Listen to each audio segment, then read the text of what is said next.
আজকে কি করব, সিদ্ধ ভাত? আচ্ছা, তাহলে এই কলাটা যে কেটে রেখেছো এটা ভাতের মধ্যে কি করব?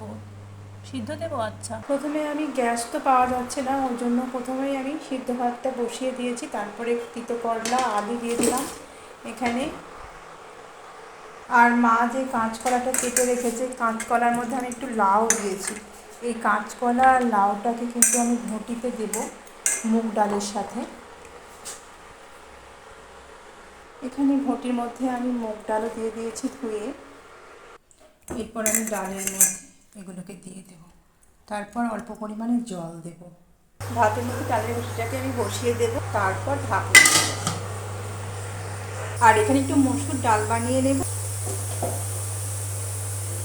মা এই পাঁপড়গুলো খেতে ভালোবাসে, তাই এই পাঁপড়গুলো দুটো আমি ভেজে নেব।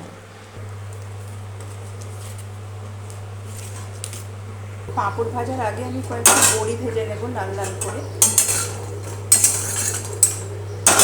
আর এখানে আলুটা মাখার জন্য আমি জিরে আর শুকনো লঙ্কাও কিন্তু বেটে নিয়েছি। বড়িগুলোকে ভেজে তুলে নিয়ে তারপর দেখো আমি পাঁপড়টাকেও ভেজে নিয়েছি ওই তেলের মধ্যে, আর একটু সামান্য তেল দিয়ে। আজকে তো বৃহস্পতিবার, মা তো নিরামিষ খাবে বলেছিল, তাই এখানে দিয়ে দিলাম ভাত, আর সাথে একটু লবণ দিয়েছি পাশে। আর এখানে বড়ি ভাজা আর পাঁপড় ভাজা, আর এখানে মুগ ডাল দিয়ে লাউ, কলা সিদ্ধ, আর এখানে আলু মাখা আছে জিরে দিয়ে, শুকনো লঙ্কা তেল দিয়ে ভেজে। আর এটা হচ্ছে করলা সিদ্ধ। তো মা চলে এসো, খেয়ে নাও। এখন আমি দিয়ে দেবো একটু ঘি। এখন আমি দিয়ে দিচ্ছি ঘি। ও মা, চলে এসো।